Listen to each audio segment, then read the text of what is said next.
একদল মর্দে মুজাহিদ জীবন বাজি রেখে আল্লাহর জমিনে যখন আল্লাহর দিন কায়েম করতে চায়, দিন কায়েম করতে গিয়ে তারা মামলা মাথা পেতে নেয়, তারা গুম হয়, তারা লাশ হয়, বিনা অপরাধে মিথ্যা ট্রাইব্যুনাল সাজিয়ে মিথ্যা সাক্ষী দিয়া প্রতারিত করে। তারপরে আপনার জুডিশিয়াল কিলিংয়ের মাধ্যমে আমার উপরস্থ নেতাগুলোকে যখন হত্যা করা হচ্ছে, তখন একদল আলেম নামদারি কুলাঙ্গার তারা তাদের পক্ষ নিয়ে, শাসক শ্রেণীর পক্ষ নিয়ে ইসলামী আন্দোলনের বিরোধিতা করেছে। ঠিক কিনা বলো? তাহলে তৎকালীন আমলে ব্রাহ্মণেরা বিরোধিতা করতো নবীজির, আর এখন একদল মর্দে মুজাহিদ যারা আল্লাহর জমিনে আল্লাহর দিন কায়েম করতে চায় তাদের বিরোধিতা করে, ওই তাবেদার সরকারের তাবিদারি করে, ইসলাম বিরোধী অবস্থানে যায় ওই তৎকালীন ব্রাহ্মণ আর ইসলামের বিরোধী আজকের আলেম ওলামা, ওরা যেন একই সূত্রে গাথা। ঠিক কিনা বলো? তারা মনে করেছে ইসলাম কায়েম যদি হয়ে যায় তাইলে এই যে আটটা মিলাদ খাওয়া ফরন, এই আউসগরের সুইটটার ইয়া খাওয়ন, 7 দিন না খাওয়ন, মুসলমানি খাওয়ন, এই নানান খানা টানা নিয়ে আবার বন্ধ হইয়া যায়, পূজা পার্বণ বন্ধ হইয়া যায়। অনেক বছর ধরে এই মাহফিলটা টাল বাহানার শিকার হয়েছে। আমাদের অনেক পিপাসা, কিন্তু আমরা পিপাসা নিয়ে সামনে এক সমুদ্র পানি নিয়ে অপেক্ষা করছিলাম। মাঝে রাজনৈতিক নেতা, আইন শৃঙ্খলা রক্ষাকারী বাহিনী, ওরা পিপাসার্ত মানুষের সামনে এক সমুদ্র পানি থাকার পরেও ওরা আমাদের মাঝে বাধা হয়ে দাঁড়িয়েছিল। এই বাধা আল্লাহ তাবারক ওয়া তাআলা দূর করে দিয়েছেন বিধায় এবছর একেবারে জাঁকজমকের সাথে আনন্দ ঘন পরিবেশে তিনি আমাদেরকে সুযোগ করে দিয়েছেন। আমরা পূর্ণাঙ্গ ব্যবহার করতে চাই সুযোগটা। আল্লাহ যেন কবুল করে, সবাই পড়ে আমিন। বন্ধুগণ, আমি যখন যেটা বলতে বলি, মাইকটা একটু কমাই দাও, আমি যখন যেটা বলতে বলি আওয়াজ করে বলবেন ইনশাআল্লাহ। এদিক সেদিক তাকানো, কথা বলা, এটা আমি পছন্দ করি না, সবাই জানেন। মাছের মতো নিষ্পলক নয়নে, খরগোশের মতো কান খাড়া করে আমরা কথা শুনবো ইনশাআল্লাহ। ওয়ামা তৌফিকি, সবাই পড়েন আমিন। জুড়ে, আরো জুড়ে পড়েন আলহামদুলিল্লাহ, বলেন সুবহানাল্লাহ, আল্লাহু আকবার। শুকরিয়া আদায় করলাম কার? করব কার? করে যাব কার? লস না লাভ? কম না বেশি? প্রমাণ আছে নাকি নাই? আমার আল্লাহ রাব্বুল আলামিন কোরআনুল কারীমে কত সুন্দর করে ওয়াজ করে দিলেন। আল্লাহ বলেন, লা ইন শাকারতুম লা আযীদান্নাকুম।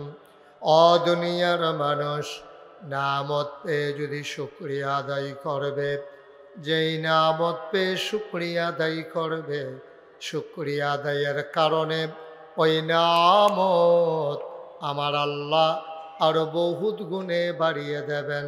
বলেন সুবহানাল্লাহ। আমার আল্লাহ যা বলেন তা করেন নাকি করেন না?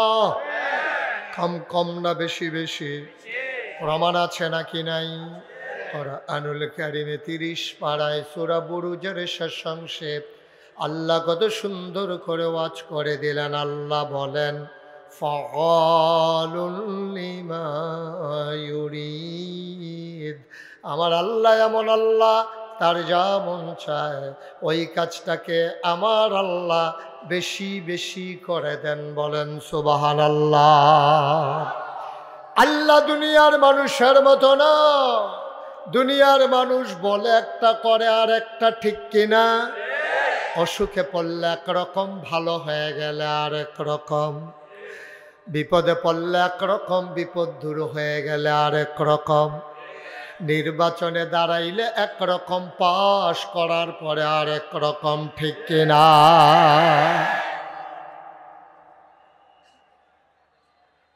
মুসলমান, মন দিয়ে শুনো, আমাদের কথায় কাজে কোনো মিল নাই। সারাটা বছর ইলেকট্রনিক্স মিডিয়ায় আপনি টিভি খুললেই, চ্যানেলটা খুললেই একটা কথা সব সময় দেখতেন, পালাই না, পালাই না, আমরা পালাই না। 12টার পরে আর খুঁজে পাওয়া গেল না। সারাটা বছর কইল কি, করল কি? দরকারটা আছিল কি তাই কথা কনের? কিচ্ছু না কইতো এটা এক বালা আছে। এই যে ফালাই না কইয়া যে পাওয়া গেল না, আরেকবারে তো যেই কারবার কইলিতা এবারে কইছে যে খেলা হবে, খেলা হবে। তা আমরা ফলাফান তো রেডি হইতেছে। ওমা, ফলাফান যখন নামছে প্লেয়ার নাই, প্লেয়ার ভাইগা গেছে। নাউজুবিল্লাহ বলবেন না? আমার আল্লাহ তিনি যা বলেন তিনি তাই করে দেন। মুসলমান, মানুষ বানানোর পরে আমার আল্লাহ মানুষকে এমনে এমনে ছেড়ে দেন নাই। কোন পথে গেলে জান্নাত, কোন পথে গেলে জাহান্নাম, কোন পথে গেলে লাভ আর কোন পথে গেলে লোকসান, কোন পথে ভালো কোন পথে মন্দ, কোন পথে কল্যাণ কোন পথে অকল্যাণ, কোন পথে শিরক বেদাত, কোন পথে তাওহীদ রিসালাত, কোন পথে কুফর আর কোন পথে ইসলাম জানানোর জন্যে আমার আল্লাহ যুগে যুগে আমাদের জন্য নবী এবং রাসূল পাঠাইছেন। ঠিক কিনা? মুসলমান, যিনি সবার শেষ নবী, যিনি সবার সেরা নবী, যিনি ইমামুল মুরসালিন খাতামান নাবিয়্যিন, যিনি রাহমাতুল লিল আলামিন, আল্লাহ ওই নবীকে ডেকে বলেন কোরআনে ঢোকার আগে মরদুদ শয়তান থেকে ফানাহ চাই। যিনি রহমান, যিনি রাহিম, তার নামে চলো শুরু করি, সবাই পড়ি। আউযু বিল্লাহি মিনাশ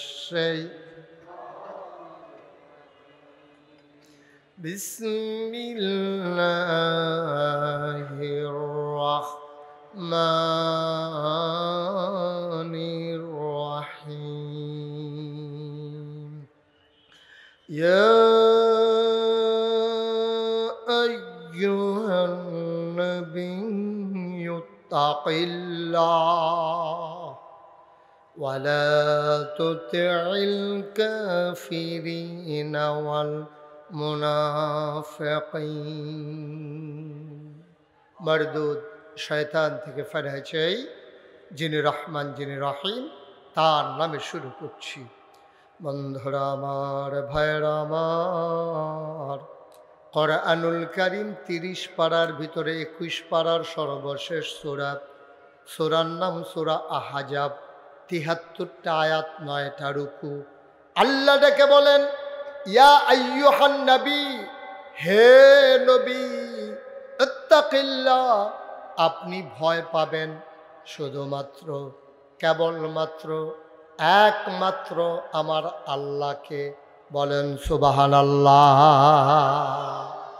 এই সূরাটা তখন নাজিল হয়েছে যখন মক্কার মানুষগুলো আমার নবীকে ভয় দেখাতে চায়, টিটকারি মারে, মস্কারা করে, নবীকে মেরে ফেলতে চায়। ওটার নারী বুড়ি নবীর মাথার উপরে চাপিয়ে দেয়, গলার ভিতরে চাদর দিয়ে হ্যাচকা টান মেরে নবীর শ্বাস বন্ধ করে দিতে চায়। নবীরে জেলখানায় ঢুকিয়ে রাখলো 3.5 বছর। এইভাবে যখন নির্যাতন চরম পর্যায়ে পৌঁছে গেল, মানুষগুলো নবীকে যখন নিঃশেষ করে দিতে চায়, কণ্ঠকে যখন থামিয়ে দিতে চায়, স্তব্ধ করে দিতে চায় কোরআনের কথাগুলো, তখন আল্লাহ ডেকে বললেন ইয়া আইয়ুহান নবী, হে নবী, আত্তাকিল্লাহ, আপনি কাউকে ভয় পাওয়ার দরকার নাই। আবু জেহেল, আবুল আহাব, উতবা, শাইবা, মুগীরা, কাফেরের দল, মুনাফিকের দল, পুঁজিপতি যারা, ধর্মগুরু যারা, যত মানুষ আপনাকে নানানভাবে ভয় দেখায়, আপনাকে নিথর নিস্তব্ধ করে দিতে চায়, জমিন থেকে বিদায় করে দিতে চায়, আপনি শুনে রাখুন, আত্তাকিল্লাহ, আপনি কাউকে ভয় পাওয়ার দরকার নাই। আপনি ভয় পাবেন শুধুমাত্র, কেবলমাত্র, একমাত্র আমার আল্লাহকে। সুবহানাল্লাহ বলবেন না? মুফাসসিরিনে কেরাম ওনারা ঘোষণা দিয়ে দিলেন, আল্লাহ তাবারক ওয়া তাআলা যেখানে নবীকে ডাকেন সেখানে শুভ নবী উদ্দেশ্য নয়, নবীর যারা সাহাবা, নবীর যারা উম্মত সবাই ওই দলের আওতাভুক্ত হয়ে যায়। আল্লাহ যেন ডেকে কয়, মনে হয় যেন এইমাত্র আয়াত নাজিল হচ্ছে। আল্লাহ যেন আমাদেরকে ডেকে কয়, ইয়া আইয়ুহান নাস, ও চন্দলা তাফসীর মাহফিলের মানুষেরা, শুনো শুনো শুনো, ইত্তাকিল্লাহ, তোমরা ভয় পাবা আল্লাহরে। র্যাব, গোয়েন্দা, পুলিশ, বিজিবি, দলীয় ক্যাডার, প্রশাসন, প্রশাসক, যত মানুষ, নেতৃস্থানীয় মানুষ, যত মানুষ থাকুক, কাউকে ভয় পাবা না। তোমরা ভয় পাবা শুধুমাত্র কেবলমাত্র এক আল্লাহকে, ঠিক কিনা? আমরা ভয় পাই কাকে? কথা কন, কাকে? পুলিশ, র্যাব, গোয়েন্দা, দলীয় ক্যাডার, রাজাকার, কোনো কিছুকে আমরা ভয় পাই না। টিটকারি হবে, মস্কারা হবে, এটা আমরা জেনে শুনে এ পথে নেমেছি। এ পথ কখনো কুসুমাস্তীর্ণ ছিল না, এ পথ ফুল বিছানো ছিল না, এ পথ ছিল কণ্টকাকীর্ণ। এ পথে যারা নেমেছে তাদের পা রক্তাক্ত হয়েছে, পথ হয়েছে পিচ্ছিল, এ পথ হয়েছে কণ্টকাকীর্ণ, এ পথ কাটা বিছানো। আমরা জেনে শুনেই এ পথে নেমেছি। আমরা জানি এ পথে চলতে গেলে টিটকারি হবে, মস্কারা হবে, মামলা হবে, হামলা হবে, গুম হবে, নির্যাতন হবে, প্রয়োজনে জীবন দেওয়া যাবে। ঈমান দেওয়া যাবে না। রাজি আছো কিনা হাত তুলে দেখা।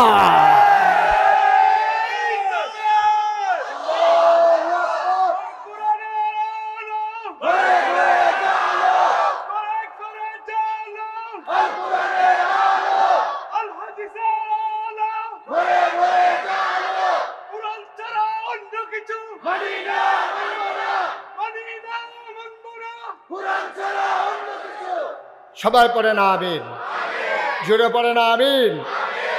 ১৫০০ বছর আগে আল্লাহর নবী যখন মক্কার জমিনে দ্বীনের দাওয়াত দিতে শুরু করলেন, দেখবেন আজকের জমানার সাথে যেন হুবহু মিল, একেবারে একরকম মনে হবে। তৎকালীন জামানায় নবী দাওয়াত দেওয়ার সময় ৩ দল লোক বিরোধিতা করেছে। কয় দল? ঘুমাই গেছেন আপনারা? মঞ্চে যারা আছে তারা কথা না কইলেও সারবো। হ্যাঁ, তারা যে বইয়া রইছে, এটা তারা হোতাফা না বইয়ে এনা রইছে কেন? হ্যাঁ, কয় দল? বা কথা কয় না, কয় দল? ৩ দল লোক ইসলামের বিরোধিতা করেছে। কয় দল? ১ নম্বরে তৎকালীন জমানায় যারা ধর্মগুরু, তৎকালীন জমানায় তো পূজা ছিল, অগ্নি পূজা, মূর্তি পূজা, এই পূজাগুলা যারা দিত, আল্লাহ নবী যখন বললেন কুলু লা ইলাহা ইল্লাল্লাহ, তোমরা সবাই পড়ো লা ইলাহা ইল্লাল্লাহ, এই কথা বলো, আপনারাও পড়েন লা ইলাহা, লা ইলাহা, লা ইলাহা। যখন নবীজি বললেন সবাই মিলে কিন্তু পড়লেন না। তখন ১ নম্বরে নবীর সামনে যারা পক্ষে থাকা দরকার ছিল তারাই ১ নম্বরে বাধা হয়ে দাঁড়িয়েছে। ওই মানুষগুলো কারা? যারা পূজা দিত, যারা পার্বণ করত, যারা ওই মূর্তি পূজা ছিল। তো তখন কথা বলেন না, একটু পেছনে যান। হ্যাঁ, আছে, জায়গা আছে। কই যাইবেন করে সীমানার দিকে? হ্যাঁ, আপনার একটু সাফেনের দিকে আপনার জায়গা দেন। হ্যাঁ, আপনি লাইন ঢুকেন। হ্যাঁ, আপনি দেরি হইয়া রয়েছেন না, অসুবিধা নাই, দেখবে। হ্যাঁ, সবাই কনা আমিন, জোরে কনা আমিন। এবার ওই ইমাম শব্দ লাগে সব জায়গাতে একটু আগাইয়া খাওয়া হয়, এটা অসুবিধা নাই। আমরা মসজিদও দেখছি সামনে কেন। এবার আরে যদি সমানে কাতার না তুলে নামাজ হইতো না। হ্যাঁ, আমিন কর। আমরা এবার ইমাম সব মানুষ এবারে কিন্তু সামনে বইব। হ্যাঁ, তোমার মার হাবা কয় না দি এত্রি মানুষে বুঝি আমিন কইলে এই আওয়াজ হয়, জোরে কর। আমরা এলাকার মানুষের এই জোর দিয়ে নিয়ে আগাইবেন সামনে, জোরে কনা আমিন। মোটামুটি হয়েছে, আরো লাগবে। তো যেই কথাটা বলতেছিলাম, তো নবী যখন এসে দাওয়াত দিলেন, বললেন তোমরা সবাই পড়ো লা ইলাহা। সবাই কি পড়ছে? সবাই কিন্তু পড়ে না। মানুষ হয়ে গেছে 2 ভাগ। একদল হলো আল্লাহওয়ালা, আরেক দল হলো শয়তানওয়ালা। একদল ফেরেশতার চাইতে উত্তম, আরেক দল জানোয়ারের চাইতে খারাপ। একদল জান্নাতি, আরেক দল জাহান্নামী। এখন জান্নাতি কারা? আবু বকর, ওমর, উসমান, আলী, তলহা, জুবায়ের, আব্দুর রহমান ইবনে আউফ, সাদ ইবনে রাবিয়া, তৎকালীন জমানায় একদল জান্নাতি আরেক দল জাহান্নামী। জান্নাতি যারা আবু বকর উমর, আমরা এখানে যারা আছি আমরা কি জাহান্নামী না জান্নাতি? তাইলে আমরা আবু বকর উমরের বংশধর। এখন এই বাংলাদেশে তো এখনো আরেক দল আছে যারা জাহান্নামী, আছে নাকি নাই? ওরা কারা? ওরা আবু জেহেল, আবুল আহাব, উতবা, সাইবা, মুগিরা, তাদের বংশধর। ঠিক কিনা কন? তো তৎকালীন জমানায় আবু জেহেল, আবুল আহাব, উতবা, সাইবা, মুগিরা তারা যেমন ইসলামের পথে বাধা ছিল, এখন যারা তাদের বংশধর, তাইলে তারা এখন বাধা দেবে নাকি দেবে না? স্বাভাবিক জিনিস। আমরা যারা জান্নাতি, আবু বকর উমর, উসমান আলী, এটা বন্ধ করে দিতে হবে। একটু ঘুরে আমার দিকে বসতে হবে, সমস্যা হইতে আছে বোধ হয় মাহফিল। আর একটু ঘুরেন, আমির ভাইয়া ঘুরেন, ইউট্রান লই এলান। হ্যাঁ মাশাআল্লাহ, হ্যাঁ সুন্দর হয়েছে। ও আজ হ্যাঁ তারা চাইয়া দিছে, হ্যাঁ মনে হয় যেন সামনে নির্বাচন করবো। আমির ভাইয়া নমুনায় কয় না, বুট আছে তো, বুট আছে, হ্যাঁ বুট আছে। মার হাবা কয় না, জোরে কয় না মার হাবা। তাইলে আবু বকরের বংশধর হইলাম আমরা, ঠিক নিও কথা কয় না, ঠিক নেই? তাইলে আমরা যদি আবু বকরের বংশধর হই, যারা ইসলামের বিরোধিতা করে হিসাবে তারা হইল আবু জেহেলের বংশধর, ঠিক কিনা কয়? তা আবু বকরের বংশধর যেমন আছে, আবু জেহেলের বংশধরও কথা কয় না, আছে নাকি নাই? এই আবু জেহেলের বংশধর আপনি যদি কোন যে হলো, আমরা এলাকা দিয়ে আবু জেহেলের বংশধর 2-4 জনের নাম করা আপনি তো অনেক সিনিয়র এখনও পাইতেন না। এটা সানলা বাজারও বিছেরা লাভ হইতো না, এটা বরদুশ হইতো না, নাগাইশ হইতো না। এই আবু জেহেলের বংশধর ফাইতে হলে যাওয়ান লাগবো ঢাকা, অথবা রাইতের 2:30টার সময় টেলিভিশন খুলন লাগবো। টেলিভিশন খুললে দেখবেন টক শো করে। এই টক শোর নাম দিয়া কথা কইতে লইলে ইসলামের বিরুদ্ধে কথা কয়, কথা বলতে গেলেই আলেম ওলামার বিরুদ্ধে কথা কয়, কথা বলতে গেলেই মসজিদ মাদ্রাসার বিরুদ্ধে কথা কয়, কথা বলতে গেলেই ইসলামী আন্দোলনের যারা অগ্রসেনানী তাদের চরিত্রে কালিমা লেপন করতে চায়, ঠিক কিনা বলো? ওরা হইলো আবু জেহেলের বংশধর। হ্যাঁ পাওয়া যায়। কয়দিন আগে, গত 3-4 বছর আগে, এখন তো আর এই সাহস কেউ করতো না, আগিলা দিনের কথা আর কি। তো এই কয়েক বছর আগে একবার দেখলাম টক শো করতে আছে একটা ঢাকা ইউনিভার্সিটির প্রফেসর। চারটিখানি কথা না, কোনো অটো ড্রাইভার না সিএনজি ড্রাইভার না, বেলেতে অটো চালায়, সিএনজি চালায়, বুঝে না বিষয়টা এরকম না। ঢাকা ইউনিভার্সিটির প্রফেসর, এটা বিশাল বিষয়। ঢাকা ইউনিভার্সিটির চান্স পাওয়া এটাই তো অনেক কঠিন। আর একটু মাইকটা কমাও। ঢাকা ইউনিভার্সিটির প্রফেসর, সে করছে কি, শীততাপ নিয়ন্ত্রিত কক্ষে বসে পুলিশ পাহারায় সেমিনারের নামে সে বক্তৃতা দিতেছে। খুব খেয়াল করেন, চিকন কথা, খুব খেয়াল। চিকন কথা হইল, যারা পর্দা করে, খেয়াল করেন, পর্দা কি ইসলামের ভিতরে নফল না ফরজ? জোরে কোন নফল না ফরজ? উবাইদুল্লাহ ভাই কোন নফল না ফরজ? ফরজ। পর্দা করা কি ফরজ। তাইলে সেই লোক ঢাকা ইউনিভার্সিটির প্রফেসর কইতে আছে, যারা পর্দা করে, হিজাব লাগায়, নেকাব পরে, তাইলে সেই মেয়েরা ঢাকা ইউনিভার্সিটিতে পড়ার দরকার নাই, তারা কোনো একটা মহিলা মাদ্রাসায় ভর্তি হয়ে যাবে। এটাকে আপনারা একমত? মনে করেন আমাদের যে আজকের সভাপতি মাওলানা কবির আহমদ, ওনার একটা মেধাবী মেয়ে মনে করেন ঢাকা ইউনিভার্সিটিতে চান্স পাইছে, তো উনি প্রিন্সিপাল হুজুর ইসলাম মানে, তো ওনার মাইয়া ওদো পর্দা করে। এখন ওনার মেয়ের ইউনিভার্সিটিতে পড়ে, পর্দা করার কারণে এবার আর মাইয়া ইউনিভার্সিটিতে পড়তে পারবে না। পারবে তো? হ্যাঁ তো কয় পারবে না, কয় পর্দা করে দেখা হ্যাঁ মহিলা মাদ্রাসাত ভর্তি করাই দাও, ঢাকা ইউনিভার্সিটিতে পড়ার দরকার। আমি বলি, বেটা তুমি তো আন্দাজি বুঝো নাই, তুমি কোন দেশে বসে কথা বলতেছো তুমি বুঝে ভুলে গেছো। এই দেশ বাংলাদেশ, যেই দেশের ৯২% জন লোক মুসলমান, ঠিক কিনা কও? যেই দেশে হক্কানি পীর মাশায়েখেরা, আলেম ওলামারা এই মানুষগুলোকে নেংটির বদলে লুঙ্গি পরা শিখিয়েছে, হরেরামের জায়গায় কলমা পড়তে শিখিয়েছে, শ্রীর জায়গায় মোহাম্মদ লিখতে শিখিয়েছে, টিকির বদলে টুপি পড়তে শিখিয়েছে, যেই দেশের মুসলমানেরা এশার নামাজ পড়ে দুরুদ পড়তে পড়তে ঘুমোতে যায়, ফজরের আজান শুনলে যাদের ঘুম ভাঙে, সেই বাংলাদেশে মুসলমানের জমিনের উপরে মুসলমানের টাকায় গড়া ইউনিভার্সিটি, যেখানে প্রবোস্ট থেকে শুরু করে, যেখানে ৪র্থ শ্রেণীর কর্মচারী পর্যন্ত তাদের বেতন হয় তোমার আর আমার টাকায়, ঠিক কিনা বলো?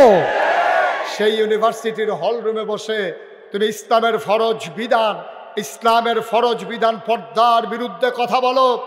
আমি বলেছি ঢাকা রাজধানীতে শীততাপ নিয়ন্ত্রিত কক্ষে বসে পুলিশ পাহারায় ইসলামের বিরোধিতা করা সহজ, পারলে চন্দনার জমিনে এসে বলো পিঠের চামড়া নিয়ে ঢাকা যাওয়া যাবে না। মন যা চায় তাই করবা, মুখে দিয়া যা আসে তাই বলবা। হেবারায় চিন্তা করলো মোহাম্মদের দিন আসা, আল্লাহর দিন কায়েম হওয়া মানে হচ্ছে সব শেষ, পূজা শেষ, ধুতি শেষ, গামছা শেষ, লুঙ্গি শেষ, তারপরে গিয়ে কলার ছড়ি শেষ, গাভীর দুধ শেষ, ফাড়া শেষ। সুতরাং ইসলাম ঠেকাও, ওই 360 দেবদেবীর পূজা বাঁচাও। পূজা বাঁচবে তো ব্রাহ্মণ বাঁচবে, ব্রাহ্মণ বাঁচবে তো ব্রাহ্মণের পরিবার বাঁচবে। 1 নম্বরে স্বার্থের কারণে তৎকালীন জামানায় ধর্মগুরু যারা, তারা নবীর সামনে 1 নম্বরে বাধা হয়েছে, ঠিক কি রকম? আচ্ছা, এখন তো 21 শতাব্দীর সূচনা লগ্ন, গোটা বিশ্ব হয়ে গেছে কম্পিউটারাইজড, গোটা বিশ্বকে বলা হচ্ছে গ্লোবাল ভিলেজ। এখন পৃথিবী অনেক দূর এগিয়ে গেছে। আমরা সোনের ঘরের জায়গায় টিনের ঘর হয়েছে, টিনের ঘরের জায়গা তখন বিল্ডিং হয়েছে। আমরা ফলাফাইনে শিক্ষিত ইতিহাসে এখান বিদেশ গিয়া টেহা পাড়াইতে আছে। আমরা অনেক দূর আগাইছি। এখনও আপনি খেয়াল করে দেখবেন, যখন আল্লাহর জমিনে আল্লাহর দিন কায়েম করতে চায়, একদল মর্দে মুজাহিদ জীবন বাজি রেখে আল্লাহর জমিনে যখন আল্লাহর দিন কায়েম করতে চায়, দিন কায়েম করতে গিয়ে তারা মামলা মাথা পেতে নেয়, তারা গুম হয়, তারা লাশ হয়, বিনা অপরাধে মিথ্যা ট্রাইব্যুনাল সাজিয়ে মিথ্যা সাক্ষী দিয়া প্রতারিত করে। তারপরে আপনার জুডিশিয়াল কিলিংয়ের মাধ্যমে আমার উপরস্থ নেতাগুলোকে যখন হত্যা করা হচ্ছে, তখন একদল আলেম নামদারি কুলাঙ্গার তারা তাদের পক্ষ নিয়ে, শাসক শ্রেণীর পক্ষ নিয়ে ইসলামী আন্দোলনের বিরোধিতা করেছে, ঠিক কিনা বলো? তাহলে তৎকালীন আমলে ব্রাহ্মণেরা বিরোধিতা করতো নবীজির, আর এখন একদল মর্দে মুজাহিদ যারা আল্লাহর জমিনে আল্লাহর দিন কায়েম করতে চায়, তাদের বিরোধিতা করে, ওই তাবেদার সরকারের তাবিদারি করে, ইসলাম বিরোধী অবস্থানে যায়। ওই তৎকালীন ব্রাহ্মণ আর ইসলামের বিরোধী আজকের আলেম ওলামা, ওরা যেন একই সূত্রে গাথা, ঠিক কিনা বলো? তারা মনে করেছে ইসলাম কায়েম যদি হয়ে যায়, তাইলে এই যে 8টা মিলাদ খাওয়া ফরন, এই আউসগরের সুইটার ইয়া খাওয়ন, 7 দিন না খাওয়ন, মুসলমানি খাওয়ন, এই নানান খানা টানা নিয়ে আবার বন্ধ হইয়া যায়, পূজা পার্বণী বন্ধ হইয়া যায়, হাদিয়া তোহফানি। আমার লজ্জা লাগে, আমার এত লজ্জা লাগে যে একটা জলজন্ত মানুষ, আপনি বাংলাদেশে একজন পীর সাহেবকেও দেখবেন না, হয় গৃহস্থী করে, না হইলে চাকরি করে, না হইলে ব্যবসা করে, না হইলে অটো চালায়, না হইলে সিএনজি চালায়। এমন একজন পীর সাহেব বাংলাদেশও নাই, খুব সংখ্যায় কম। অধিকাংশ মানুষ পীর সাহেব হলো মুড়িদের এই বাইত কয়দিন খায়, হেই বাইত কয়দিন খায়, হেইখানা শেষ হইলে হেই বাইত যায়, হেই বাইত শেষ হইলে হেই বাইত যায়, বাড়ি শেষ হইলে গ্রাম বদলায়, গ্রাম বদলাইলে থানা বদলায়, থানাও শেষ হইলে আর পরে জেলা বদলায়। এই গুড়া গুড়া বেড়াইতার মতো খাইতে খাইতে খাইতে খাইতে মনে হয় বইয়া রয়েছে 15-20 জন, আসলে একজন। আব্বা, আমি মুশতাক ফয়েজি নাগাইশের পীর সাহেব। আরে মাটি কাটলেও তো বেটা ডেইলি 500 টাকা পাওয়া যায়, অটো চালাইলেও তো 1000 টাকা কামাই করন যায়, সিএনজি চালাইলেও 1500 টাকা কামাই করন যায়। আমার মতো মানুষটা বইয়া বইয়া খায়াম, হগিন নিবিড়ি টেহা দিব, রিক্সাওয়ালায় টেহা দিব, লজ্জার কি আর জায়গা আছে? এতে মরণ বালা না, ঠিক কিনা কও? বাংলাদেশে তো অধিকাংশ এই কারবার। মুড়িদারে বুঝাইতে আছে, বাবা দুনিয়া ছাড়ো, দুনিয়া ছাড়ো। হ্যাঁ, তো ছাড়তে ছাড়তে দুনিয়া সাইডা দিয়ে এক মাথা লয়ে গেছে গা, গিয়া দেখে যে ফির সাহেবে খেত কিনতে কিনতে এই গ্রাম ছাড়াইয়া এই গ্রামও গেছে গা, ঠিক কিনা কম? মুড়ি দিয়া দুনিয়া ছাড়ায় আর নিজে গিয়া খেত কিনতে আছে হরদমছে। এই কথাটা একজন মুড়িদেও জিজ্ঞেস না নাই যে হুজুর আপনি যে আমদানি দিয়ে দুনিয়া ছাড়াইতেছে, আর আপনি তো দুনিয়া চাদর বানাই গাও দিয়া লাইছেন, খাবারটা কিতা? আপনি তো দুনিয়াটারে চাদর বানাই গাও দিয়া লাইছেন। এখন যখন প্রকৃত ইসলামের কথা বলা হয়, যখন বলা হয় আল্লাহর জমিনে আল্লাহর আইন ছাড়া কারো আইন মানি না, তখন এই একদল স্বার্থবাজ মানুষ যারা দরবারকে পুঁজি বানাইয়া ব্যবসা করে, মাজারকে পুঁজি বানাইয়া ব্যবসা করে, তারা ইসলামী আন্দোলনের পথে বাধা হয়ে দাঁড়ায়, ঠিক কিনা বলো? 1,500 বছর আগে একদল মানুষ, ওরাই ইসলামের পথে বাধা হয়ে দাঁড়িয়েছিল। কয় দল না? ঘুমাই লেছে নো? কয় দল গেল? কয় দল রয়েছে? কয় দল? 2 নম্বরে হইল ওই দল যারা ছিল তৎকালীন জমানায় পুঁজিপতি, টাকার মালিক। আবু লাহাব তার ছিল চিফ লিডার। তৎকালীন জমানায় সুদের কারবার ছিল। যখন কইছে লা ইলাহা ইল্লাল্লাহ, তেহারা তো এইটা শুনছে আহাল্লাহুল বাইয়া ওয়া হারামা রিবা, যে ব্যবসা হালাল সুদ হারাম।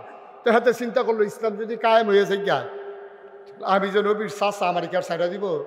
আমি যেন সুদের উপরে সুদ লাগাই, চক্রবৃদ্ধি সুদ লাগাই, এখন এই সুদের কারবার তো বন্ধ হয়ে যাবো গা। এখন হাতে কইছে টাকা যাও, ইসলাম ঠেকাও, আবার সুদের কারবার বাঁচাও। ঠিক কিনা কও? আজকেও বাংলাদেশে দরবেশের মতো ভাব দইরা, কি সুন্দর দাড়ি, কি সুন্দর টুপি, পায়জামা পাঞ্জাবি সাদা, আরো কত তান সাদা কি বসব দিকে আমরা দেখি। এত সাদার ভিতরে দিয়া তাই নে এই মধ্যবিত্ত শ্রেণীর টাকাগুলোকে ওই যে শেয়ার বাজারের নাম দিয়া লোটপাট করে শেষ করে দিয়েছে। ঠিক কিনা বলো? এই মানুষগুলো মানুষকে ধোঁকা দেওয়ার জন্য মুখ ভর্তি দাড়ি রাখে, আবার এই মানুষের রোষানল থেকে বাঁচার জন্য কামাইয়া হমান হয়ে যায়। ঠিক কিনা? এই বাংলাদেশ, এটা বাংলাদেশেই সম্ভব। তার মনেতে যদি দাড়ি রাখতো, হোক আমি নাগাইশের ফিসাব, আমি যে দাড়ি রাখছি, আমার যদি কো হালাইয়া যাবো কেরালাম দাড়ি কামাও, আমি আগে মাইরালাও, আর পরে কামাইলাও, আমি যেন টেন না পাই। ঠিক কিনা কও? আমার কামাইতে হইলে আগে আমারে মারতে হবে, এর আগে আমার দাড়ি কামানো যাবে না। আমরা হয়তো হত্যার শিকার হয়েছে আমার মানুষগুলো হয়তো ঘরে ঘুমাইতে পারে নাই। তুমি একজন ইসলামী আন্দোলনের কর্মী দেখাও যারা ওই অপরাজিত শক্তির ভয়ে, ওই কাফের বাতিল শক্তির ভয়ে, ইসলাম বিরোধীর ভয়ে পাঞ্জাবি ছেড়ে দিয়েছে, দাড়ি ছেড়ে দিয়েছে, টুপি ছেড়ে দিয়েছে। একজন মানুষও বাংলাদেশে পাবা না। ঠিক কিনা বলো? আর তোমরা সারা জীবন আকাম কুকাম কইরা দাড়ি রেখা মানুষের ধোকা দিয়া একবার যখন কায়দাত ফরছে তে মনে করছো কখনো কারা সিন্ডালাইতে কামাইয়া কুমাইয়া হমা। ঠিক কিনা কও? তোরা তো ইসলাম কায়েম হোক ওরা চাইবে না, ওরা তো চাইবে না ইসলাম কায়েম হোক, কারণ ওদের সব কামাই হলো অবৈধ কামাই, যেটা ইসলাম সমর্থন করে না। সুতরাং যারা পুঁজিপতি তারা কনসার্ট করবে, পহেলা বৈশাখের নামে বৈশাখী মেলা দেবে, 16ই ডিসেম্বরের নামে তারা বিজয় দিবস র্যালি উদযাপন করবে, পুরুষ মহিলাকে নাচানাচিতে লাগাই দেবে, 31st নাইটে ওরা রাত জেগে মদ পান করবে, আর আমার যুবক যুবতীদেরকে অবাধ মেলামেশার জন্যে সুযোগ করে দেবে। তারা স্পন্সর করে বাংলাদেশের যত বড় বড় কোম্পানি, ওরা স্পন্সর করে 26শে মার্চ, ওরা স্পন্সর করে 16ই ডিসেম্বর, ওরা স্পন্সর করে 31st নাইট, ওরা স্পন্সর করে আমার এই বিজয় দিবস পহেলা বৈশাখ। কিন্তু এই কোরআনের মাহফিল 92% জন লোক মুসলমানের দেশে, বাংলাদেশের কোনো বহুজাতিক কোম্পানি যে এই মাহফিলটা করতে যত টাকা খরচ হয় আমরা দিয়ে দেব, আজও বাংলাদেশে ইতিহাস হয় নাই। ঠিক কিনা বল? আমার খেটে খাওয়া মানুষগুলো যখন কোরআনের মাহফিল সাজাতে চায়, রিক্সাওয়ালার 2 টাকা, ওই মানুষের এক মুঠো চাল, আর মানুষগুলো খেটে খাওয়া মানুষের সামান্য কিছু দিয়ে এই মাহফিলগুলো যখন দাঁড় করায়, ওরা মুসলমানের সন্তান, টুপি মাথায় দেয়, সময়ে সময়ে নির্বাচনের আগে হজ করে আসে, শাহজালাল বাজার দিয়ে তারা নির্বাচনী প্রচারণা শুরু করে। এই মানুষগুলো এই কোরআনের মাহফিলে বাধা দেয়, তাইলে বুঝতে হবে এই হাল তারা জাল হয়। ঠিক কিনা কও? এই হালের ভিতরে রহস্য আছে, বুঝা গেল কুসকুস কালা হয়। ঠিক কিনা কও? এই তুমি নির্বাচনের আগে হজও যাও, তুমি নির্বাচনের আগে শাহজালালের বাজারও যাও, তুমি টুপি জাতা দিয়ে মাথা ধরো, তুমি 40 বান্ধে সেটা হাতে তসবি নিয়ে মানুষকে ধোকা দাও, অথচ কোরআনের মাহফিল হতে দাও না। উদাহরণের জন্য তো মাদাইয়া যাওয়ান লাগতো না, উদাহরণের লেগে ঢাকা যাওয়ার দরকার নাই। আমার চান্দলার তাফসির মাহফিল হতে দেওয়া হয় নাই, এইটাই আমার উদাহরণ। ঠিক কিনা কও? কোনো দূরে যাওয়ার আমার দরকার নাই, কখনো দিছে না দিছে এটা আমার জানার দরকার নাই। আমার সানলা হইছে না, এটা আমরা সারা বছর কয়া তারে ফাইলে কয়া। ঠিক কিনা কও? লেকিন রে কি নমুনা কি কি দেখতে আস? নমুনা কি দেখতে আস? ওই যে কইছিল যদি আমার হাত বানবা কিন্তু মন বানবা কি দিয়া। ঠিক কিনা কও? তুমি আমার তাফসীর মাহফিল বন্ধ করে দেবা। 2024 সালে মাগরিবের পরে এসে দেখো তাফসীর মাহফিল আর লোক সমাগম নয়, জনসমুদ্রে পরিণত হয়েছে। ঠিক কিনা বলো? কারণ এই মাহফিলগুলো মানুষের হৃদয়ের কথা বলে, এই মাহফিলগুলো মানুষকে জান্নাতি মুখী করে দিতে চায়। এই মাহফিলগুলো মানুষের ইন্তেকালের পরে তার কবরকে যেহেতু জান্নাত বানিয়ে দিতে চায়, এ মাহফিল আমাদের হৃদয়ের মাহফিল। এ চাওয়া পাওয়ায় পূর্ণতা দিতে গিয়ে আমরা হাত বাড়িয়ে দিয়েছি উজাড় করে, আমরা মুক্ত হস্তে হাত বাড়িয়ে দিয়েছি মাহফিল দ্বারা প্রয়োজনে আমার টাকা যাক, ঠিক কিনা বলেন? সুতরাং এই ধারা শুরু হয়েছে, এই ধারা অব্যাহত থাকবে। এই ধারাকে ভেঙে দেওয়ার জন্যে, এই ধারাকে থামিয়ে দেওয়ার জন্যে যারা এই হাত বাড়িয়ে আসবে, মনে রাখবো সেই হাত গড়িয়ে দেওয়ার জন্যে আমার নতুন প্রজন্মই যথেষ্ট, ঠিক কিনা বলেন?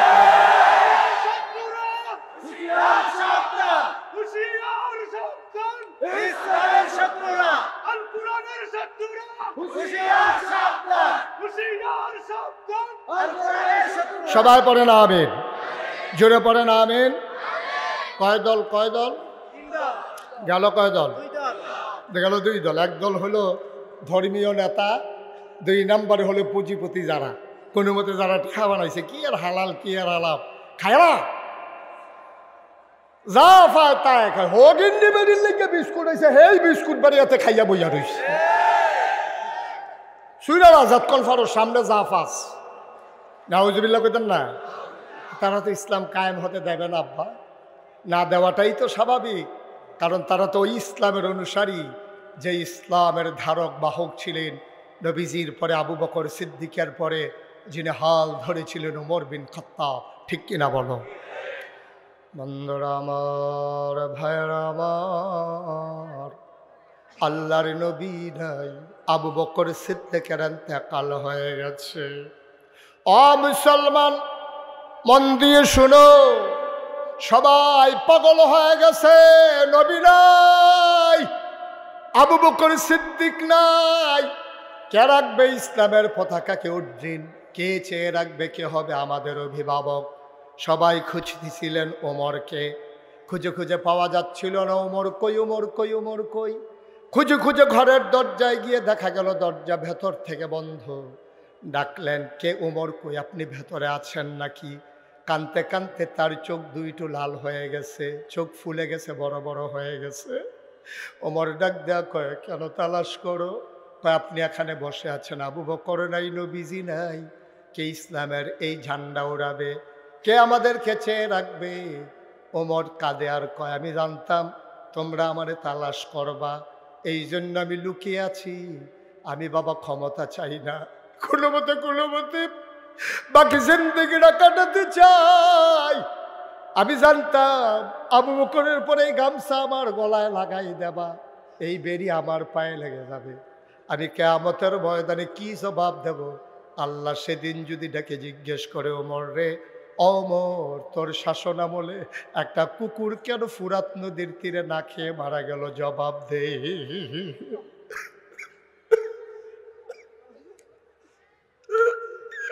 ফুরাত নদীর তীরে কুকুর কেন না খেয়ে মারা গেল? জবাব দে।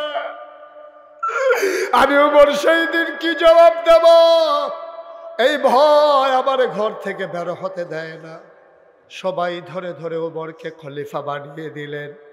মজার ঘটনা শোনো, বখর চোখ কোনো ইতিহাস নয়, বানানো কোনো গল্প নয়, বাস্তব ঘটনা শুনে যাও। ওমরকে খলিফা বানাই দেওয়া হলো। সরকারি তহবিলে অনেকগুলো কাপড় জমা হয়ে গেল।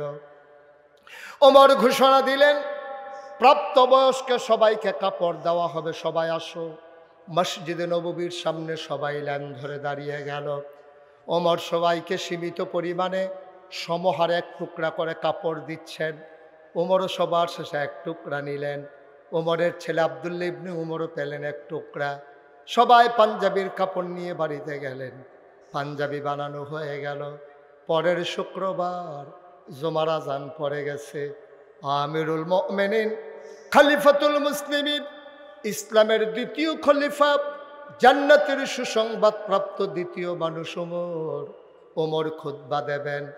সবাই তাহিয়াতুল দুখুলুল মসজিদ কাবলাল জমা পড়ে বসে আছে। সূর্য হারিয়ে হেলে পড়েছে পশ্চিম আকাশে। সবাই পেরেশান, ওমর এখনো আসে না, নামাজ পড়ব কখন? এবার একজন মুরব্বীরা বলল, যাও ও যুবক, তুমি দৌড়ে যাও, দেখো কোনো বিপদ আপদ নাকি। যুবক দৌড়ে দৌড়ে উমরের বাড়ির সামনে গেল। দূর থেকে তাকায়া দেখে বাড়ির সামনে মরুভূমির মাঝে দুপুরবেলা প্রচণ্ড রোদ, একটা মানুষ পিঠ উদম করে বসে আছে। সূর্যের আলোতে পিঠটা পুড়ে গেছে, সামনে কি যেন বিছিয়ে রেখেছে। যুবক গিয়ে সালাম দিলেন, আসসালাতু আসসালামু আলাইকা ইয়া আমিরাল মুমিনিন ইয়া খলিফাতাল মুসলিমিন। হে ওমর, আপনাকে সালাম। এখনো কেন যান না? নামাজের সময় হয়ে গেছে। এখনো কেন যান না? সবাই মিলে নামাজের জন্য অপেক্ষা করতেছে। উমর বললেন, বাবা তুমি গিয়ে বলো আমি এখনই আসতেছি।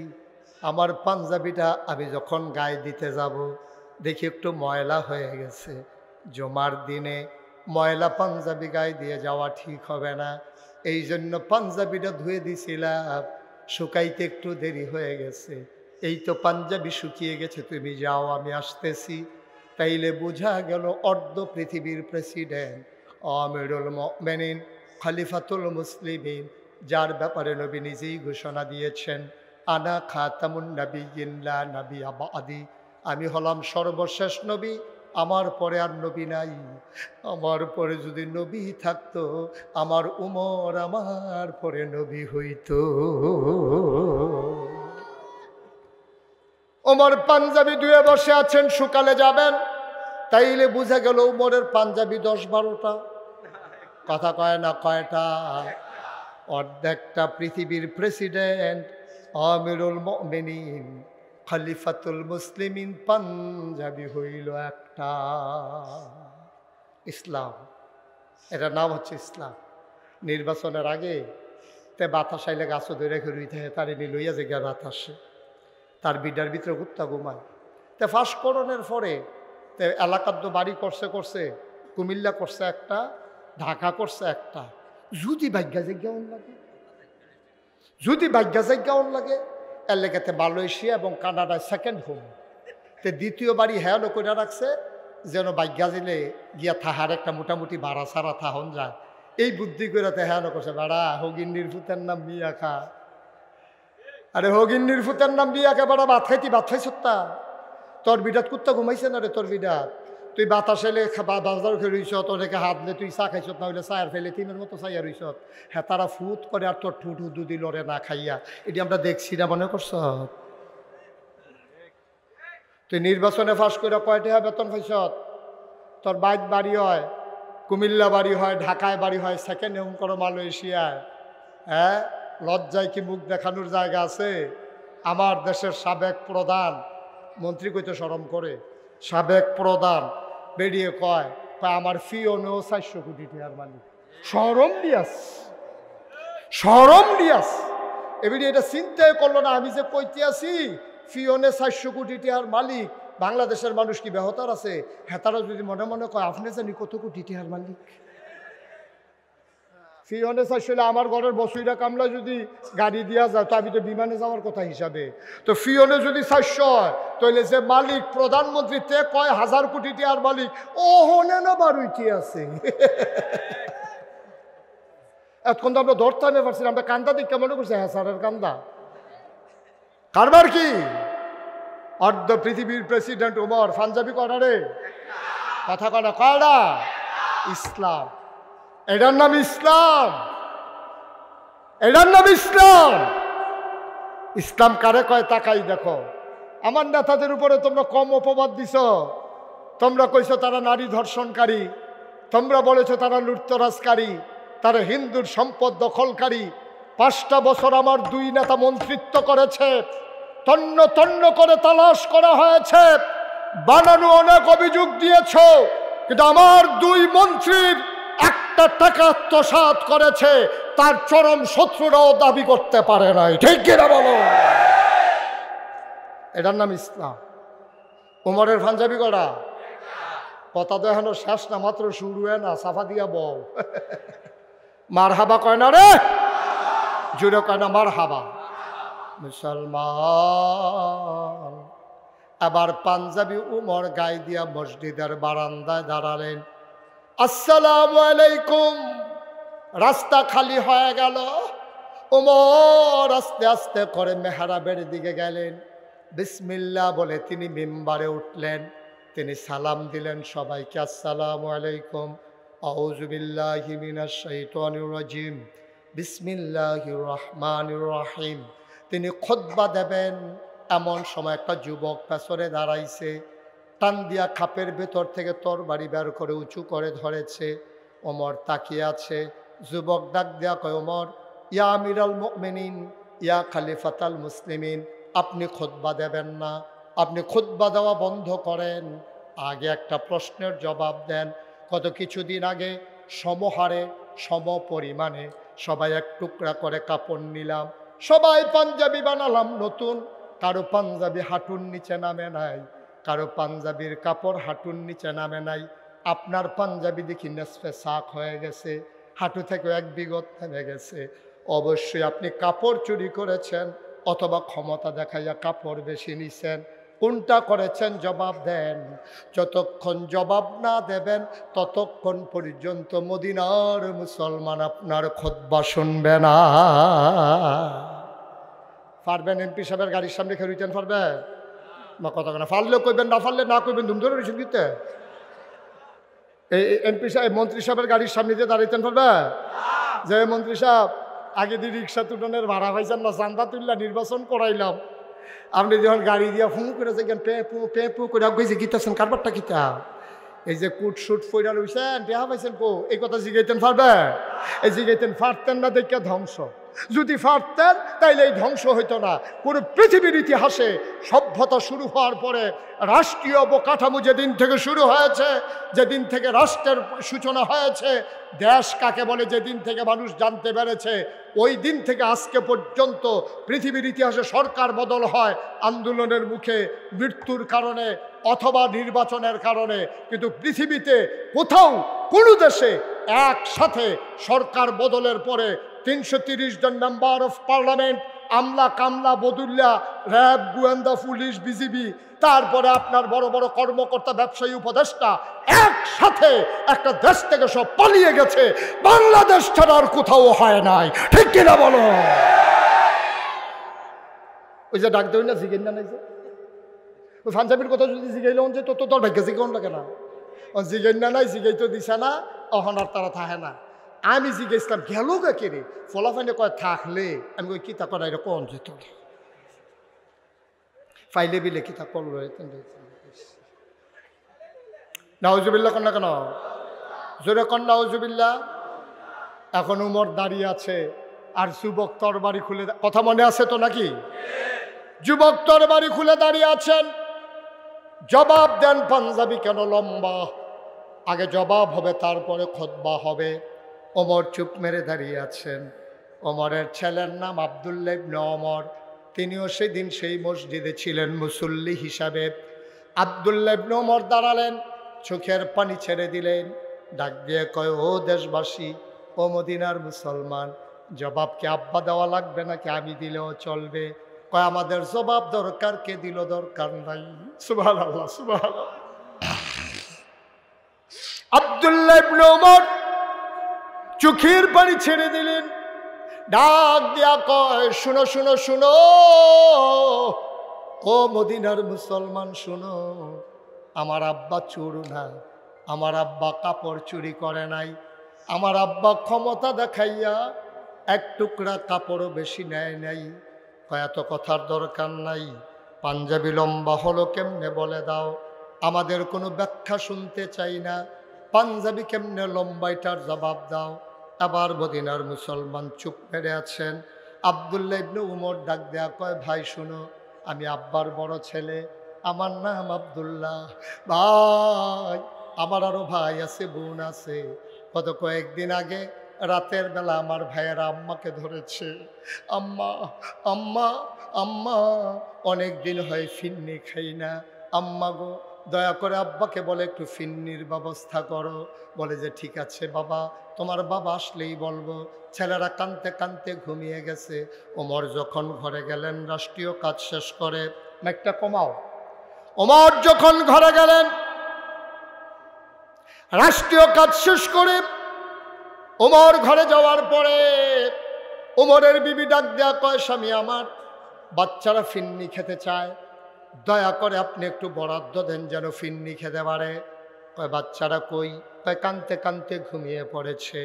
ওমর বললেন বাচ্চাদেরকে ডেকে উঠাও। বাচ্চাদেরকে উঠানো হলো, আনন্দে তারা উদ্বেলিত। ওরা মনে করেছে নিশ্চয়ই এখন ফিন্নির ব্যবস্থা হয়ে গেছে।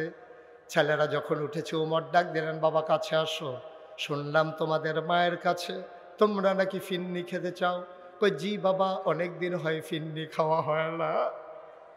ওমর চোখের পানি ছেড়ে দিয়ে কয়, তোমাদের জন্য ফিন্নির ব্যবস্থা হয়ে যাবে, টেনশনের দরকার নাই।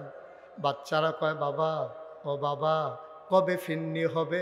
ওমর মুস্কি হেসে কয়, মদিনায় সবার ঘরে যেই দিন ফিন্নি হবে।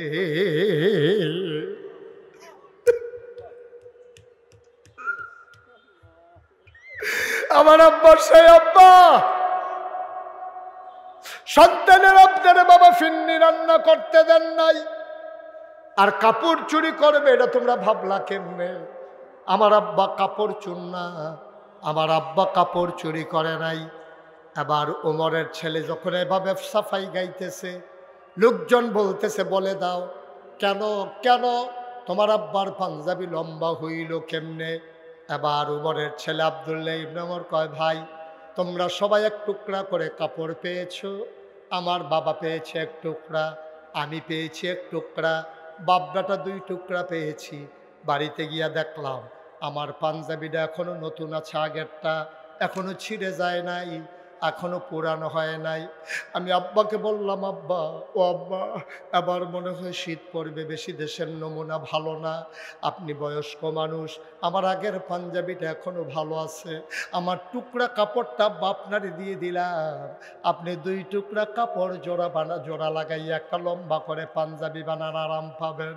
ও মদিনার মুসলমান, আমার আব্বা কাপড় চুরি করে নাই, আমার আব্বা ক্ষমতা দেখাইয়া কাপড় বেশি নেয় নাই, আমার টুকরা কাপড় আব্বাকে দিয়ে দেওয়ার কারণে আমার আব্বার পাঞ্জাবি লম্বা হয়েছে।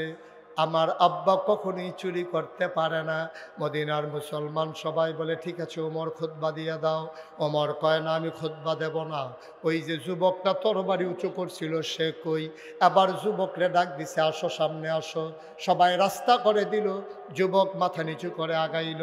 ওমর মিম্বার থেকে নামলেন, ওমর হাত ছড়িয়ে দাঁড়ালেন, যুবক লাফ দিয়া ওমরের বুকে পড়ে যায়, ওমর ঝাপটে ধরেছে, ওমর কান্দে, যুবকও কান্দে।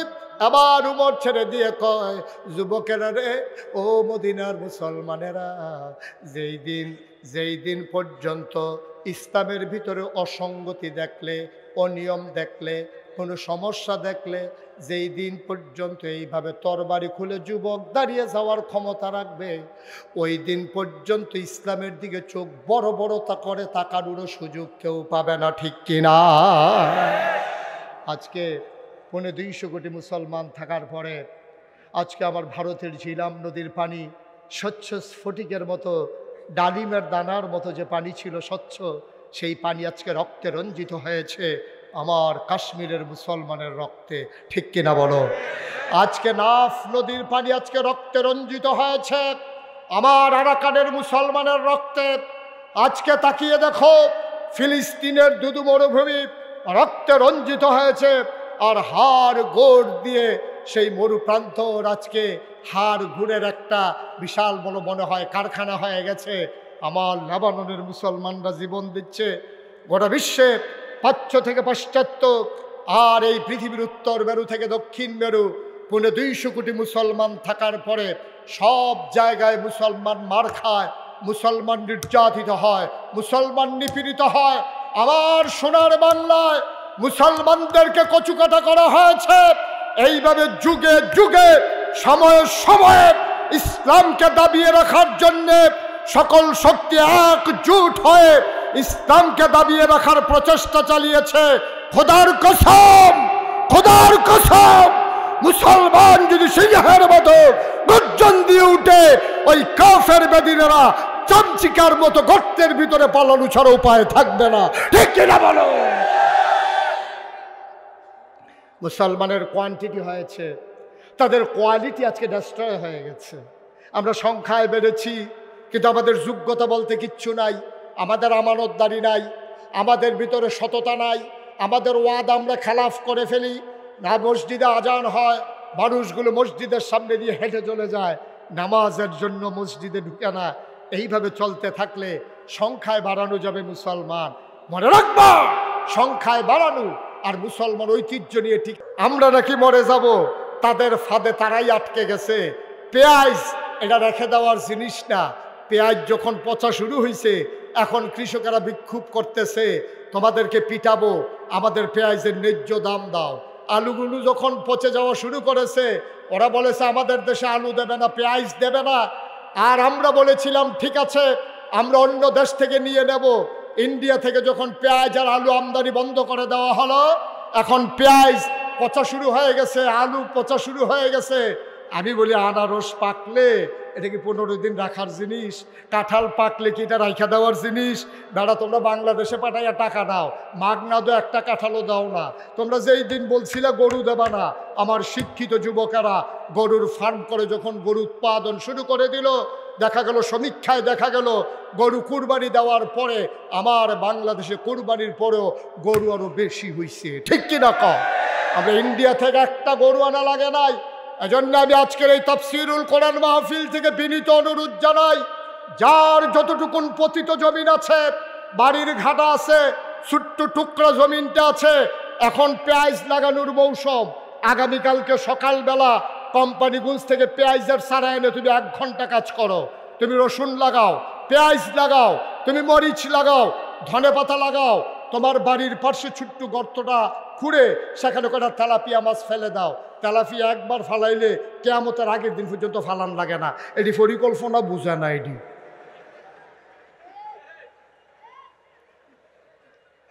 তো বেড়া এই দিন গেছে না রে, আমরা ফেজাই শহীদ তলে ফেজ আর বেরিয়েতে চুলের বেনির মতো ফাহাইয়া ওই ঘরের তরকের লগে রৌন টাঙ্গাই রাখছে। আম্মার কামলে হাতে টান দিয়া ডাইল বাগার দিয়া লাইছে রৌন দিয়া। ফেজ আসিল আমরা শহীদ তলে, রৌন আছে এই তরকের ভিতরে আলু, গুড়ি আলু তালা দিয়া আর দৌড় দিয়া গিয়া গাতাটাতে 2টা তেলাপিয়া মাছ দইরা ফেজ দিয়া ফইল্লা কাঁচামরিচ ফাইডা দিয়া ধন্যা পাতা সিটা দিয়া। ঠিক নি রে? তাহলে আমরা যদি নিজেরা ফেস করে লাই, তুই বেশিচ্ছা তোর কিনন না লাগলে সারে, তুই নিজের ফেস নিজে কর, নিজের রসুন নিজে কর, নিজের ধনিয়া পাতা নিজে কর, নিজের কাঁচামরিচ নিজে কর। কিনন না লাগলে সে তুই বাজারও যাচ্ছা, তোরটি তুই লেখা, আমারটি আমি তুই লেখাই।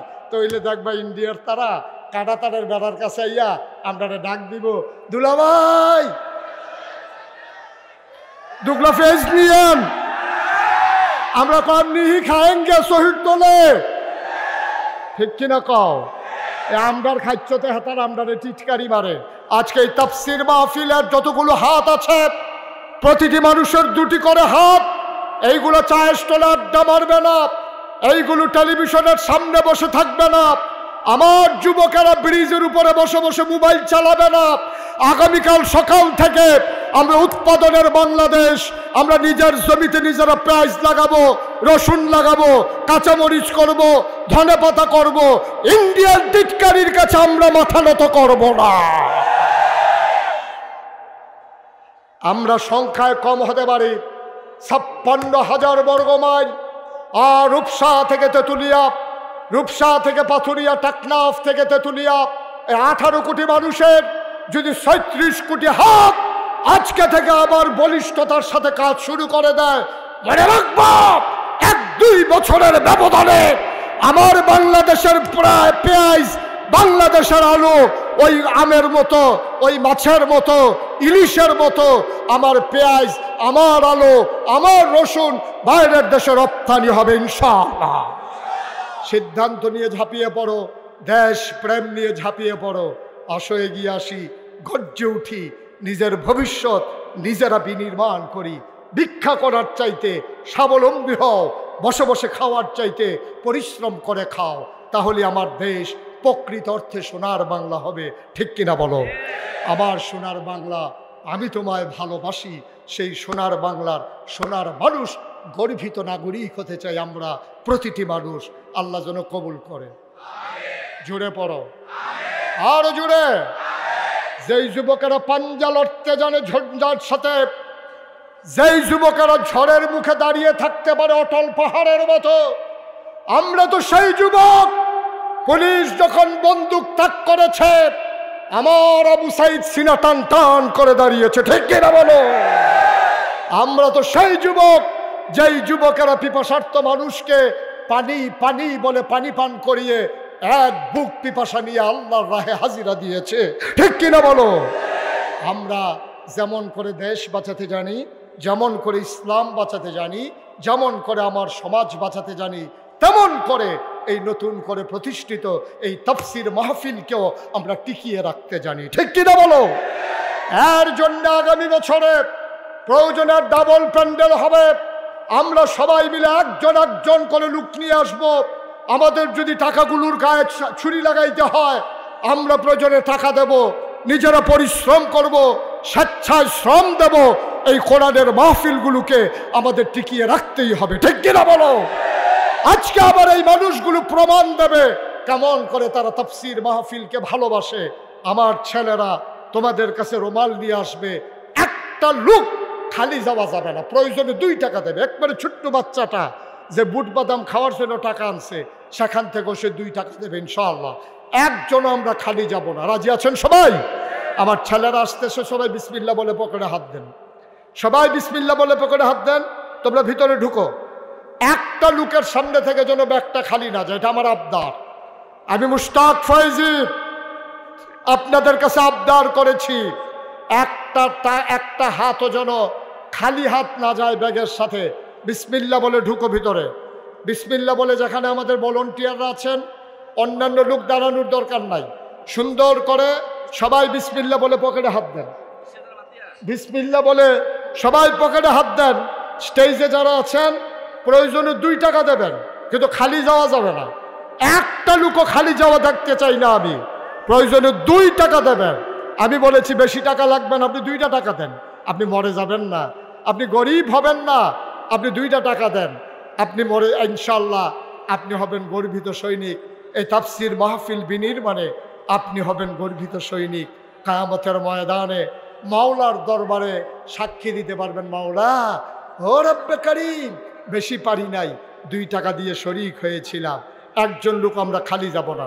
সবাই মহব্বতের সাথে দিয়ে দেন, আর সবাই মিলে আমরা একটু ইস্তেগফার করি। সবাই আমার সাথে পড়েন, আউযু বিল্লাহি মিনাশ শাইতানির রাজিম, বিসমিল্লাহির রহমানির রহিম, আস্তাগফিরুল্লাহ রাব্বি মিন কুল্লি যামব ওয়া আতুবু ইলাইহি, লা হাওলা ওয়ালা কুওয়াতা ইল্লা বিল্লাহিল আলিয়্যিল আযীম। হে আল্লাহ, ইচ্ছায় অনিচ্ছায়, প্রকাশ্যে গোপনে, শয়তানের কুমন্ত্রণায় পড়ে, নফসের তাড়নায় পড়ে জীবনে যত গুনাহ করেছি, সবাই মিলে মাফ চাই। আমাদের জীবনের গুনাহগুলো মাফ করে দাও। তাফসীর মাহফিল আজকে চান্দোলা এখানেই শেষ। কথা বলা, মাহফিল কি এখানে শেষ? শেষ না শুরু? শেষ দিনের আজকে শুরু মাগরিবের পরে। ধারাবাহিকভাবে আমাদের মহামান্য মুফাসসিরগণ আলোচনা করবে। আরো 3 জন মেইন ইনটেক, হ্যাঁ, সাইদুর রহমান সাহেব, রাফিকুর রহমান মাদানী, এম হাসিবুর রহমান, 3 জন ইনটেক বক্তা বসাই রাখছি আমরা। তারা আসবে। আড়াইবাড়ির পীর সাহেব, আমার আদরের ধন, কলিজার টুকরা খাবির সাইদি, উনি আসবেন। আপনাদেরকে একটা দাওয়াত দেই, আগামী 17ই জানুয়ারি নাগাইশ দরবার শরীফের মাহফিল, আগামী 27শে জানুয়ারি নাগাইশ দরবার শরীফের মাহফিল। মাহফিলে উপস্থিত আসবেন, থাকবেন সাদিকুর রহমান আজহারি, আবু নসর আশরাফি, আবুল কাসেম সরকার, ইয়াসিন আহমদ ফারুকি, গোলাম জিলানি পান্ডুগড়ের পীর সাহেব, ফুরফুরার পীর সাহেব, এমন করে প্রথিতযশা আলেমী দিনেরা 17ই জানুয়ারি নাগাইশের মাহফিলে থাকবেন। সাদিকুর রহমান আজহারি, আবু নসর আশরাফি, আবুল কাসেম সরকার, তারপরে মতিউল্লাহ সিদ্দিকী, সোনাকান্দার পীর সাহেব হুজুরের সুযোগ্য বড় সাহেবজাদা, আর এইরকম প্রথিতযশা আলেমেরা থাকবেন। আপনারা সবাই যাবেন। জানুয়ারি মাসের কয় তারিখ? কথা কানা, কয় তারিখ? 17 তারিখ নাগাইশের মাহফিল। আমি সবাইকে দাওয়াত দিলাম, সবার জন্য দোয়া করি। মাশাআল্লাহ। আমার আদর সাইয়্যাতি আমালিনা من يهد الله فلا مضل له ومن يضلله فلا هادي له ونشهد أن لا إله إلا الله وحده لا شريك له ونشهد أن سيدنا وحبيبنا ومولانا محمدا عبده ورسوله الذي أرسله بالحق بشيرا ونذيرا وداعيا إلى الله بإذنه وسراجا منيرا قال الله تعالى في القرآن المجيد وفي فرقانه الحميد সবাই পড়ুন أعوذ بالله من الشيطان الرجيم بسم الله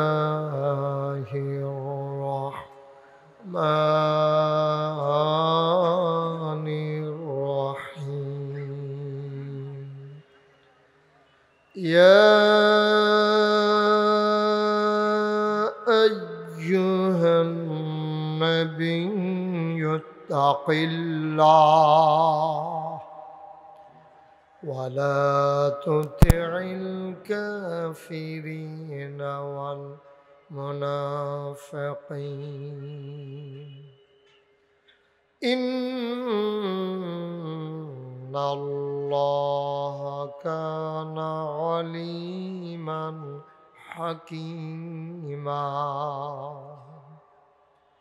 واتبع ما يوحى إليك من ربك إن الله كان بما تعملون خبيرا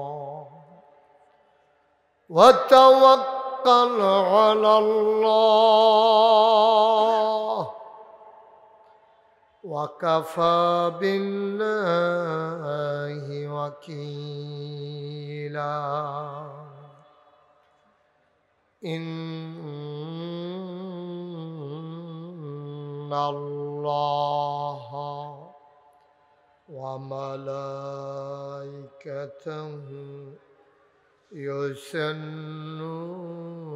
على النبي يا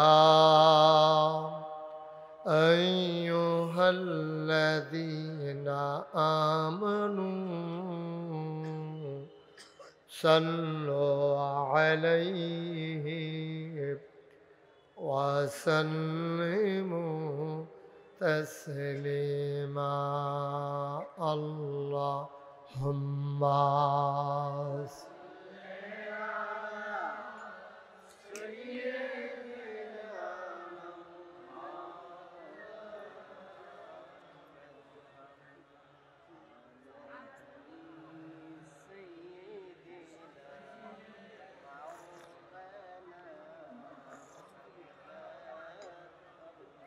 জোরে সুরে মহাব্বতের সাথে গলা ছেড়ে দিয়ে পড়ুন আল্লাহুম্মা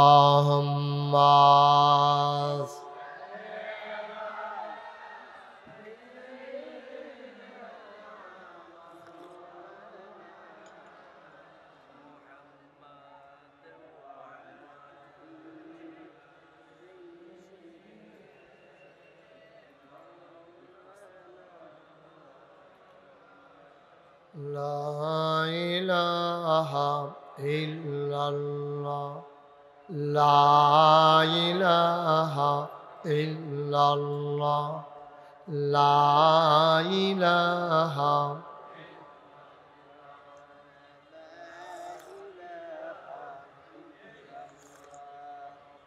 لا إله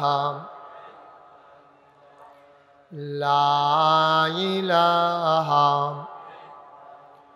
لا إله إلا الله محمد رسول الله صلى الله عليه وسلم اللهم صل وسلم وبارك عليه সবাই পড়ি আলহামদুলিল্লাহ। সবাই পড়ছেন? জোরে পড়েন আর জোরে। আল্লাহ তাবারক ওয়া তাআলার দরবারে আমরা লাখ কোটি শুকরিয়া জ্ঞাপন করছি, যিনি আমাদেরকে ঐতিহ্যবাহী ঐতিহ্যধন্য সিরাতুন নবী সাল্লাল্লাহু আলাইহি ওয়াসাল্লাম ফাউন্ডেশন চান্দলা ব্রাহ্মণপাড়া কর্তৃক আয়োজিত 3 দিনব্যাপী 31তম তাফসীরুল কোরআন মাহফিলের সমাপনী দিবসে মাগরিবের পরে মোবারক সময় শত ব্যস্ততা উপেক্ষা করে সপ্তাহের ছুটির দিনে ছুটের আমেজকে পাশ কাটিয়ে যেন আমাদেরকে আসার বসার কিছু কথা শোনার সুযোগ করে দিলেন। হৃদয়ের সবটুকুন আবেগ, উচ্ছ্বাস, ভালোবাসা, আকুতি কাকুতি মিনতি জমা করে মাবুদের শিখানো কালেমা দিয়ে চিৎকার করে সবাই পড়ি আলহামদুলিল্লাহ। জনাব সাহেবে সদর, আজকের এই মাহফিলের জনাব সভাপতি, সিরাতুন নবী সাল্লাল্লাহু আলাইহি ওয়াসাল্লাম ফাউন্ডেশনের সম্মানিত সভাপতি, এই এলাকার কৃতি সন্তান বিশিষ্ট আলেমে দ্বীন, সুলতানপুর ফাজিল মাদ্রাসার সম্মানিত প্রিন্সিপাল অধ্যক্ষ কবির আহমদ সাহেব, প্রিয় পরিচালক, আমার হৃদয়ের গভীরতম প্রদেশে যার জায়গা, জনাব অধ্যাপক মোহাম্মদ আমিরুল ইসলাম সাহেব, উপস্থিত এই এলাকার বিভিন্ন মসজিদের ইমাম সাহেবান, সিরাতুন নবী সাল্লাল্লাহু আলাইহি সাল্লাম ফাউন্ডেশনের বিভিন্ন পর্যায়ের নেতৃবৃন্দ, উপস্থিত মুরব্বিয়ানে আজম, কলিজার টুকরা যুবকেরা, পর্দার আড়ালের মা ও বোনেরা, সবার প্রতি আমার আবারও আন্তরিক সশ্রদ্ধ সালাম। আসসালামু আলাইকুম ওয়া রাহমাতুল্লাহি ওয়া বারাকাতুহু। আসরের পর থেকে, জুমার পর থেকেই ধারাবাহিকভাবে আপনারা গুরুত্বপূর্ণ আলোচনা শুনেছেন। লম্বা সময় একাধারে গ্রহণ করার সুযোগ হবে না বিধায় আমরা ভূমিকাতে একটা কথাও বাড়াতে চাই না। এজন্যে আমি বিনয়ের সাথে অনুরোধ করব, যারা আমার বরাবর সামনে দাঁড়িয়ে আছেন, একজন লোকও দাঁড়িয়ে থাকা যাবে না, অতি দ্রুততার সাথে বসতে হবে। তাড়াতাড়ি করেন, তাড়াতাড়ি বসেন। স্বেচ্ছাসেবক লাগবে কেন? এই মানুষ কি দূরের মানুষ নাকি? আমাদের এলাকারই তো মানুষ।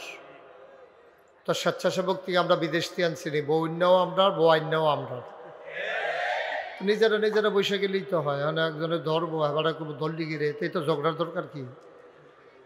যার যে নিজ দায়িত্বে বসা যান, জায়গা না থাকলে এরপরে আমিই বলবো যে কিছু লোক দাঁড়াই থাকেন। এরপরেও কিছু লোক দাঁড়াই থাকাও দরকার আছে, সবাই বসেন না, তাইলে আমরা বলতে পারবো যে এই লোক হইছে জায়গা হইছে না।